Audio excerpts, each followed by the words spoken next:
ప్రతి ఆదివారమున ఆరాధన చేయటం అనేది అది ఆజ్ఞ, అది చెయ్యాలి.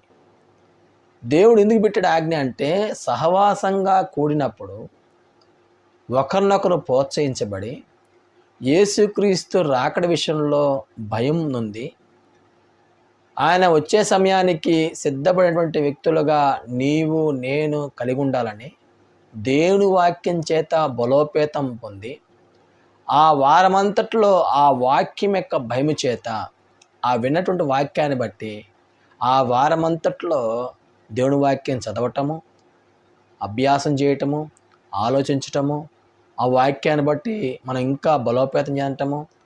ప్రతి ఆదివారం మనం చదివేటువంటి వాక్యం మాత్రమే కాదు, మధ్య మధ్యలో జరిగేటువంటి బైబిల్ క్లాస్ విషయంలో కానీ, మిడిల్ వీక్లో జరిగేటువంటి బైబిల్ క్లాస్ విషయంలో కానీ హాజరయ్యి ఇంకా అభివృద్ధి చెందటము.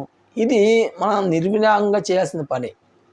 అంటే ఈరోజు మనుషులు చాలా బిజీ అయిపోయారు. ఎక్కడ కుదురుతుంది బ్రదర్, టైం సరిపోవట్లేదు, ఆఫీస్కి వెళ్ళి వచ్చేయకి, డ్యూటీకి వెళ్ళి వచ్చేయకి సమయం అయిపోతుంది, నిద్రొచ్చేస్తుంది, పనుకుంటున్నాము. ఇలాగా మనుషులు చాలా ఈజీగా సమాధానం చెప్పేస్తున్నారు. అంటే ఇది సేవకుడు కొరక, నీ కొరక?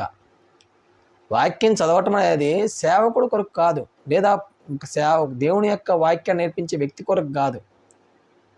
నీవు దేవుని వాక్యాల్లో అభివృద్ధి చెందితే నీవు ఆత్మీయంగా బలపడతావు.